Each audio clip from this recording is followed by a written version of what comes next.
Pada episode sebelumnya diceritakan, Xion dan sang ratu menaiki bahtera kapal, yang mana mereka akan menuju kehampaan utara untuk mencari inti guntur. Namun, tak lama kemudian, Xion pun diberi petunjuk oleh sang ratu cara membuka domain dewa keabadian. Di sana, Xion pun membuka dua ruang domain, yaitu ruang api dan ruang guntur. Setelah selesai, Xion pun masuk ke kamar untuk berkultivasi. Namun, sosoknya digantikan oleh avatar Yuan Shen untuk berbincang dengan sang ratu. Dan scene pun berganti. Selama periode waktu ini, kita telah mencari hampir 30% sumber daya di wilayah kehampaan barat laut. Dan benua serta bintang-bintang yang dihancurkan itu telah sepenuhnya dihabisi sampai tak tersisa, gumam praktisi Taisu berambut merah itu. Namun, tindakan pihak musuh ini benar-benar membingungkan. Rencana macam apa yang mereka miliki, hingga membutuhkan waktu lama untuk dilakukan. Gumam praktisi Taisu itu kembali, dan pada saat yang sama, di kehampaan laut barat, sebuah bahtera pun melaju dengan kecepatan tinggi. Tentu saja, itu adalah bahtera yang membawa sang ratu dan Xion. Sekarang, mereka akan pergi menuju bintang, di mana formasi teleportasi berikutnya berada. Ketika Xion melihat sekeliling, dia sudah melihat banyak ruang dan bintang yang rusak di sepanjang jalan. Kini, ekspresi Xion pun tampak sangat suram. Jelas, dia masih ingat bahwa wilayah kehampaan laut barat ini relatif paling lemah di dunia sensi. Tapi, setidaknya itu masih merupakan pemandangan yang makmur saat itu. Namun, pada saat ini, ketika Xion melintas wilayah kehampaan ini lagi, bintang-bintang dan benua yang tak terhitung jumlahnya, semuanya menjadi redup karena invasi yang dunia Taisu lakukan. Tepat ketika Xion terus mengobrol dengan sang ratu menggunakan tubuh Yuan Shen, sang ratu dan Xion tiba-tiba mengangkat kepala mereka secara bersamaan. Dan dari satu sisi, mereka dapat melihat sebuah bintang serta menemukan beberapa bahtera yang berlabuh di sana. Sang ratu pun secara bertahap akan memperlambat kecepatan bahteranya, sehingga dia bisa melihat dengan jelas ada apa di sana. Lalu kemudian, saat mereka semakin dekat dengan lokasi, ketika memperhatikan salah satu bahtera, sebuah angka kosong yang cukup besar tertulis di lumbungnya. Di sisi lain, Xion juga merasa bahwa bahtera tersebut tampak akrab. Itu karena Xion juga melihat angka pada lumbung bahtera. Kemudian, akhirnya Xion ingat bahwa dia memang pernah melihat itu sebelumnya. Itu adalah bahtera milik dunia Taisu. Apakah kamu mengenalnya? Tanya sang ratu sambil melirik Xion. Sosok Xion pun tidak banyak berbicara. Dia hanya mengangguk dan tiba-tiba berdiri. Jangan menungguku untuk memeriksanya. Biarkan saja tubuh avatar ini berjalan-jalan untuk melihat seberapa banyak kejahatan yang telah dilakukan dunia Taisu terhadap dunia sensi ini. Ucap Xion sambil memandangi bahtera itu. Tentu saja, dengan kekuatan fisik Yuan Shen, Xion sama sekali tidak membutuhkan bahtera untuk mengarungi kehampaan. Dia bisa terbang kemanapun tanpa harus mengkhawatirkan tekanannya. Mungkin lebih tepatnya setelah mencapai tubuh abadi atau memiliki kekuatan keabadian, setiap kultivator akan memiliki kualifikasi untuk melintas lautan kehampaan hanya dengan tubuh fisiknya saja. Tapi, jika orang yang akan melintasinya tidak memiliki tubuh fisik yang kuat, siapapun tetap tidak akan mengambil resiko. Lagi pula, jauh lebih mudah untuk menyeberangi lautan kehampaan dengan mengendarai bahtera. Jika kamu ingin pergi menggunakan tubuh ini, berhati-hatilah, ucap sang ratu sambil menunjuk beberapa binatang buas di langit. Tapi, tubuh Yuan Shen itu sudah mengambil langkah dan tiba-tiba melepaskan diri dari bahtera. Sosoknya pun melesat menuju lautan kehampaan, lalu menerjang ke arah bahtera yang berlabuh di ujung. Namun, kecuali bahtera yang ada di tengah, bahtera di sekitarnya terlihat berbeda. Xion pun kemudian mengalihkan pandangannya ke bagian bintang-bintang yang ada di belakang bahtera. Meskipun ia tahu tentang keberadaan dunia Taisu, Xion sebenarnya tidak tahu di mana lokasi inti pasukan dunia Taisu ini berada. Akan tetapi, tampaknya bintang-bintang ini bukanlah tempat tinggal pasukan dunia Taisu. Dalam waktu singkat, setelah Xion mendekati beberapa bahtera itu, lusinan mata pun segera memperhatikan Xion di geladak. Dan dengan cepat, puluhan sosok pun muncul dengan posisi bersiap. Lalu, saat Xion menoleh, matanya pun tiba-tiba terdiam. Pada saat ini, semua sosok praktisi Taesu yang ada di geladak ini semuanya menggunakan armor dewa palsu.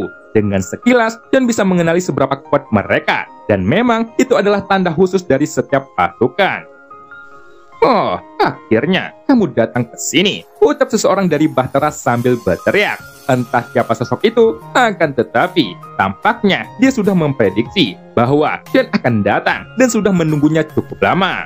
Detik berikutnya, sosok-sosok di Bahtera juga telah mengunci Xian dari segala arah. Sepertinya, selama Xian bergerak melarikan diri, mereka akan segera datang untuk menangkap Xian. Namun, tentu saja Xian tidak memiliki niat untuk melarikan diri, dan hal ini pun membuat beberapa orang terkejut. Bahkan, setelah suara orang tadi keluar, sosok Xian pun mulai bergerak, dan tiba-tiba muncul di atas Bahtera mereka. "Apakah ada pertanyaan?" ucap Xian sambil menyeringai di hadapan semua orang. Tubuh Xian berdiri tegak, matanya tampak dingin, dan di antara alisnya tanda 4 bintang pun bersinar. "Dari mana kamu berasal?" ucap salah satu praktisi Taesu yang merasa kesal ketika melihat Xian yang malah tersenyum seperti orang gila. Tampaknya, di mata mereka, seluruh kekosongan Laut Barat ini telah menjadi tempat berburu dunia Taesu. Jadi, semua makhluk yang ada di sini berada dalam jangkauan pemburuan mereka. Hanya saja, mereka sepertinya tidak menyadari bahwa Xian mampu menyeberangi lautan kehampaan tanpa masalah apapun. Karena mereka sendiri bisa bergerak bebas di lautan kehampaan sambil menggunakan armor dewa palsu. Sehingga mereka tidak menganggap Xian serius. "Aku hanya kebetulan lewat saja," ucap Xian sambil menggaruk kepalanya yang tidak gatal ini. "Hanya lewat? Bocah, kamu sangat berani. Tetapi, jika kamu bertemu kami hari ini, kamu dianggap sedang sial," ucap salah satu praktisi Taesu. Dan segera, seseorang pun mulai melangkah maju untuk mendekati Xian, di mana sudah ada niat membunuh yang terpancar dari tubuhnya. "Biarkan aku memberitahumu sesuatu. Ada begitu banyak pengecut di dunia sensi ini. Jika kamu memang diperintahkan untuk tidak pergi ke tempat ini, maka kamu harus melakukannya. Kamu benar-benar seekor anjing yang tidak suka diperintah," ucap praktisi Taesu ini. "Tapi demi keselamatanmu, aku akan memberi kesempatan. Aku mengizinkanmu untuk bergabung dengan kami. Kamu harus mengorbankan jiwamu, dan ini adalah satu-satunya kesempatanmu untuk bertahan hidup," ucap praktisi Taesu itu dengan perlahan. Lalu, seketika, beberapa sosok pun juga mulai mendatanginya, dan ada juga yang tertawa meremehkan Xian.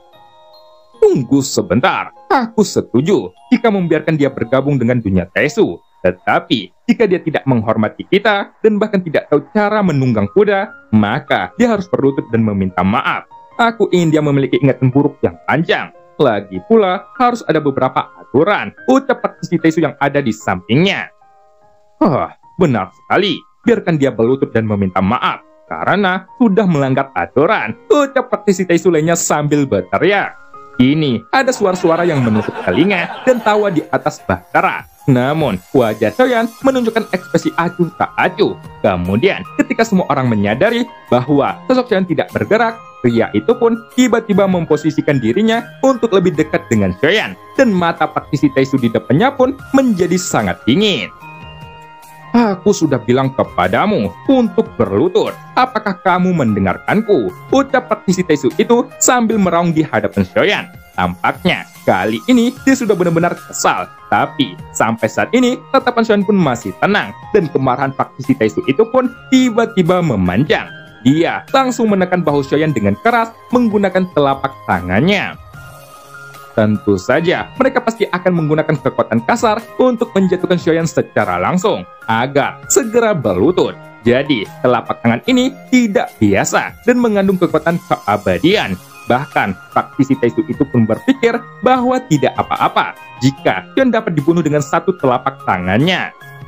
Kemudian, dengan suara ledakan, telapak tangan itu pun jatuh dengan kuat di bahu Xian. Tapi, pemandangan yang dibayangkan oleh para praktisi Taesu itu tidak kunjung muncul. Bukan hanya Xian tidak berlutut, akan tetapi sosoknya ternyata tetap tidak bergerak di bawah telapak tangan kuat ini. Pada saat ini, para praktisi Taesu itu pun merasa bahwa meskipun mereka mengenakan armor dewa palsu, mereka tetap mati rasa. Dan segera mereka pun menyadari bahwa ada yang salah dengan langkah praktisi Taesu itu. Lalu, seketika ada armor yang langsung melekat pada tubuhnya. Namun, meskipun begitu, pria itu hanya merasakan kepalanya terjepit dengan kuat. Kini, praktisi Taesu yang sebelumnya percaya diri, tiba-tiba menjadi panik. Dan dengan suara yang keras, dia pun merasa sakit yang parah di kepalanya. Jelas, meskipun mereka tidak memiliki jiwa, mereka masih memiliki daging dan darah. Setelah diberkahi dengan kehendak, mereka tetap akan merasakan kesakitan dan juga mengerti hidup dan mati.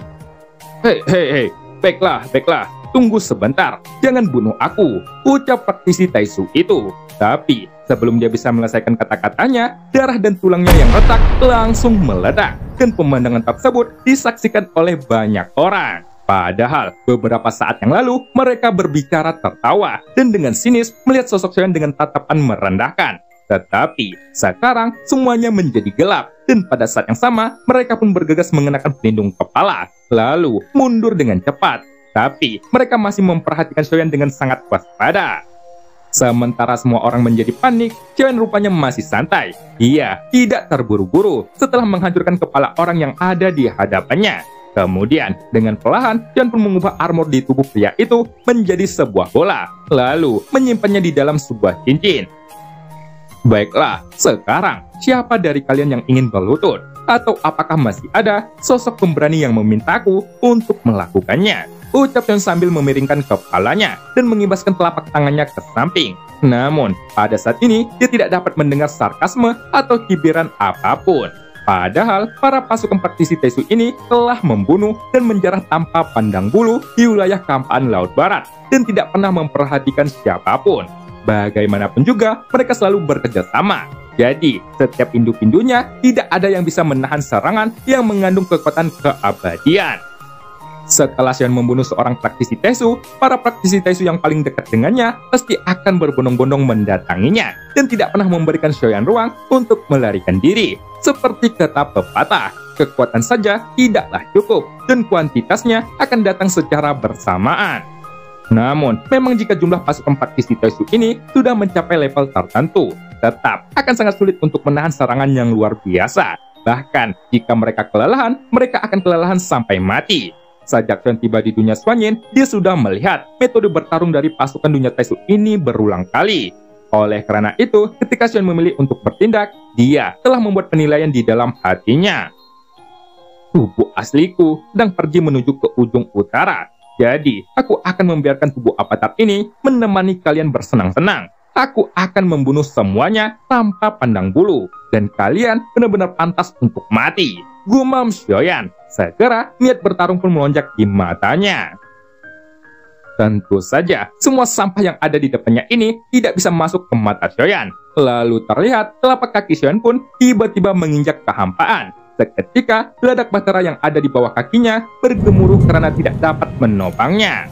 Detik berikutnya, begitu Sioyan menerbangkan penguasa beratnya, sosoknya pun tiba-tiba melesat seperti Maryam. Dan dia bergegas menuju kelompok praktisi Taesu yang mundur dengan sedikit sentuhan.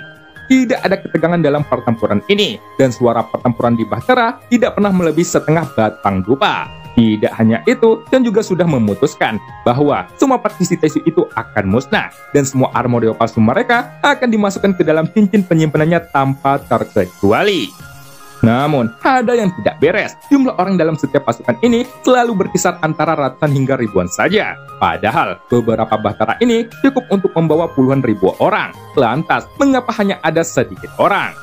Kemudian, setelah berurusan dengan para praktisi Taesu ini, Sioyan pun akhirnya datang ke bahtera yang dikelilingi oleh tulisan di lumbung kapal. Lalu, setelah melihat-lihat, dapat dipastikan bahwa tidak ada seorang pun di bahtera tersebut. Tentu saja, kekuatan jiwa milik tubuh Yuansen secara alami tidak ada bandingannya dengan tubuh aslinya. Sehingga, sosoknya tidak dapat langsung merasakan keberadaan lainnya dan kehidupan yang masih tersisa oleh kekuatan jiwa seperti Sioyan. Tapi, setelah beberapa saat, Sioyan pun segera melihat bintang di belakang bahtera. Jika semua itu benar-benar bahtera milik dunia Taesu, sebagian besar orangnya pasti masih hidup. Dan sebagian praktisi Taesu lainnya bergerak untuk mengejar bintang ini. Meskipun tubuh Yuansen ini tidak memiliki banyak kontak dengan pasukan dunia Taesu, sejak dia bertemu, tubuh itu memang berencana untuk membantunya. Dan alasan mengapa tubuh Yuansen keluar juga merupakan salah satu tujuannya. Ketika sudah mendekat, Sioyan cukup terkejut karena bintang ini ternyata masih tampak luas. Akan tetapi, seluruh bintangnya sudah berwarna abu-abu, dan dunia Tesu kemungkinan besar sudah mengambil semua sumber dayanya. Detik berikutnya, tanpa ragu, John pun bergerak menuju bintang tersebut untuk melenyapkan semuanya, hingga sampai tak tersisa. Itu karena setelah dia bertemu dengan pasukan dunia Tesu, tidak butuh waktu lama bagi mereka untuk mendatangkan bala bantuan. Hanya dalam waktu singkat, setelah memasuki wilayah Laut Barat, siapapun pasti akan langsung bertemu dengan kelompok praktisi Tesu. Hal ini pun cukup untuk menunjukkan bahwa seluruh kekuatan dunia Tesu ada di wilayah Kapan Laut Barat ini, dan jumlahnya telah berkembang sampai tingkat yang sangat mengerikan. Bahkan, ketika Xion membunuh mereka beberapa kali, sosoknya sudah dikunci oleh pasukan praktisi Tesu lainnya. Meskipun para prajurit praktisi Tesu ini hanya mengenakan armor generasi pertama, yang jelas tidak akan menimbulkan ancaman bagi Xion. Tetapi, pasti ada orang yang kuat di balik semuanya ini. Jika dia dikepung oleh puluhan ribu orang atau lebih, maka akan sangat sulit untuk melarikan diri. Namun, Xion sudah membuat persiapan yang matang. Untuk sementara waktu, dengan mengendalikan tubuh Yuan Shen, kali ini dia tidak akan menyia-nyiakan upaya untuk melenyapkan praktisi Tesu sebanyak mungkin. Yang paling penting adalah menjarah armor palsu mereka. Meskipun rencananya mungkin tidak akan menjadi kenyataan dalam waktu singkat, armor palsu ini adalah salah satu sumber kekuatan dunia Tesu. Setidaknya, dan kini mengetahui kelemahan mereka. Sementara itu, di suatu tempat di bintang gelap, ada sebuah kota yang telah lama ditinggalkan. Dan saat ini, langit kelabu sedang menurunkan hujan lebat. Dengan kekuatan jiwa yang kuat dari ratusan orang di kota, mereka pun membentuk formasi pertahanan yang besar yang menutupi separuh kota. Ling Fei, tinggalkan aku sekarang. Kita harus mengambil keputusan. Kita memang lahir bersama di dunia ini, dan jika harus mati bersama, aku tidak mau itu terjadi. Dan jika kita harus pergi bersama, bagaimanapun juga, dunia jiwa sudah menghilang. Jadi, kemana kita bisa melarikan diri lagi? Ucap seseorang sambil berteriak. Sementara itu, di luar formasi pertahanan, terlihatlah ribuan sosok yang sedang menyerang formasi pertahanan tersebut dengan cara yang brutal. Tentu saja, semua sosok ini adalah pasukan dunia Tesu. Dari mana asal kelompok orang ini sampai-sampai bisa mengabaikan serangan kekuatan jiwa kita? Mereka tidak memiliki gelombang energi jiwa di tubuh mereka. Mereka sangatlah aneh, dan formasi besar ini tidak dapat bertahan lama lagi, ucap orang lain. Jika kamu tidak pergi, kita semua pasti akan mati di sini. Ling Fei, kamu harus tetap hidup. Jika tidak ada yang bisa membalaskan dendam dunia jiwa. Bakat milikmu itu lebih tinggi daripada diriku. Dan sekarang kamu selangkah lagi menerobos ranah kehampaan, ucap seorang pria yang ada di samping Ling Fei yang terus mempertahankan formasi. Formasi besar hanya bisa bertahan setengah batang dupa saja, dan semua orang telah mencapai batasnya. Jika kamu tidak pergi, setelah formasinya hancur, tidak ada lagi kesempatan untuk kamu pergi lagi, ucap pria itu kembali. Pada saat ini, pria itu pun memancarkan gelombang energi jiwa yang kuat, tapi dia tampak menyedihkan. Jelas, dia sudah dikejar dan diburu oleh prajurit dunia Tesu untuk waktu yang tidak diketahui. Lalu, meskipun ada ratusan orang di sekitar yang terlihat mirip dengan Ling Fei, tetapi mereka berasal dari dunia jiwa darah murni. Namun, semua orang telah mencapai batasnya. Ekspresi pria itu pun kini telah pucat, dan dia sudah menderita efek samping dari penggunaan kekuatan jiwanya yang berlebihan. Itu lebih serius daripada luka fisiknya, dan sepertinya dia bisa pingsan kapan saja. Sementara itu, ketika melihat ini, Ling Fei pun mengepalkan lengannya kuat-kuat, dan seluruh tubuhnya pun gemetar. Jangan ragu lagi, ayah kita sudah mati dalam pertempuran. Seseorang harus bertahan untuk membalaskan dendam mereka. Ayo pergi, bukankah kamu tahu keadaanku saat ini? Dan aku tidak mungkin untuk melarikan diri lagi, ucap pria itu kembali. Namun nyatanya, Ling Fei tidak mungkin kabur dari bintang ini. Jadi, dia hanya bisa pergi dari sini untuk menghindari pandangan para praktisi Tesu dan menutupi auranya dengan kekuatan jiwa. Sampai semua musuhnya pergi, mungkin dengan melakukan cara ini, dia bisa mendapatkan kehidupan. Tetapi, dia masih dekat dengan kematian. Tepat ketika melihat mata tegas pria di sampingnya, Ling Fei pun mengetahui situasinya dengan lebih jelas. Saat ini, jika dia menunggu lebih lama, maka peluangnya untuk bertahan hidup akan berkurang 1 poin. Kemudian, begitu Ling Fei menggetakkan giginya, sosoknya pun langsung masuk ke dalam kota yang gelap. Dan dia diam-diam meninggalkan formasi. Tapi dari arah lain, sesosok melesat dengan kecepatan tinggi. Dan di sisi lain, Ling Pei sendiri sudah bergerak pergi dengan kecepatan tercepatnya. Akan tetapi, dia tidak bisa menahan diri untuk tidak melihat ke belakang dengan matanya yang sudah memerah. Mungkin karena kecepatannya yang tinggi, air mata yang baru saja mengalir pun menjadi kering. Dan kini, mata Ling Pei pun penuh dengan kebencian. Namun, Ling Pei tahu bahwa jika dirinya ingin membalas dendam, dia bisa melakukannya di masa depan. Dan hal yang harus dia lakukan sekarang adalah menemukan cara untuk bertahan hidup. Hei, kemana kamu akan pergi? Tanya seseorang yang entah dari mana sosoknya. Tepat ketika Ling Pei mengira dia bisa melarikan diri, suara yang berasal dari hembusan angin kencang datang dari sekitar. Jelas, yang dimaksud suara itu adalah Ling Pei. Dan dia juga tidak menyangka bahwa akan ada seseorang praktisi Taisu yang mampu mengejarnya. Padahal, dia sudah mencoba yang terbaik untuk menyembunyikan auranya. Tetapi, tanpa diduga, praktisi Taisu ini masih bisa mengetahuinya. Namun, secara alami, kecepatan Ling Pei sebenarnya tidak secepat para praktisi Taisu yang mengenakan armor dewa palsu. Jadi, Ling Pei pun hanya bisa menggetakkan giginya. Lalu, melancarkan serangan kekuatan jiwa, dia mencoba untuk menghentikan sosok di belakangnya itu. Detik berikutnya, formasi penghalang berbentuk pedang memadat dalam sekejap, dan itu menciptakan kekuatan penghalang yang sangat kuat. Akan tetapi, meskipun itu dapat membuat tubuh praktisi Taisu ini terdiam, itu hanyalah sesaat, dan praktisi Taisu itu pun kembali mengejarnya. Tapi, saat ini, Ling Pei hanya bisa terus menggunakan formasi pertahanan. Tentu saja, terus bergerak melarikan diri bukanlah solusi jangka panjang. Dan sekarang, semakin banyak praktisi Taisu yang mengejarnya. Ekspresi Ling Pei pun sudah terlihat menyedihkan. Dan memang, ia tahu bahwa dirinya mungkin dapat melarikan diri dari sini. Jika Ling Pei tidak dapat melarikan diri, maka dia harus bersiap untuk kematian. Segera setelah itu, beberapa kilatan cahaya di belakangnya melesat ke arah Ling Pei. Sekarang, meskipun Ling Pei mencoba yang terbaik untuk menghindar, tetap saja masih ada kilatan cahaya yang menembus tubuhnya. Dan itu langsung menusuk bahu Ling Pei. Meskipun itu tidak fatal, hal itu rupanya dapat menyebabkan kecepatan Ling Pei turun sesaat. Dan para praktisi Taisu sudah ada di belakangnya. Mereka pun akhirnya mampu mengejarnya. Mereka langsung membentuk lingkaran penggabungan dan mengurung Ling Pei. Sementara itu, darah di pundaknya sudah mewarnai setengah dari pakaiannya. Wajah Ling Pei pun menjadi pucat seketika. Terlebih lagi, dia sudah berada di ujung kekuatannya. Karena dia sudah dikejar oleh pasukan dunia Taisu terlalu lama. Sehingga dia sangat kelelahan. Tetapi dia tidak pernah beristirahat. Namun, demi bertahan hidup, Ling Pei lagi-lagi menggetakkan giginya. Karena kondisinya saat ini sudah diambang kematian. Ia berpikir sejenak dan berencana untuk meledakkan dirinya sendiri. Tapi bukan hanya tubuhnya saja, melainkan juga jiwanya akan meledak. Dan cerita pun berakhir. Sampai jumpa di episode selanjutnya. Beliterasi di tempat Pak Jimin. Terima kasih yang selalu dengerin dongeng ini.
加玛帝国云岚宗，我萧炎回来了。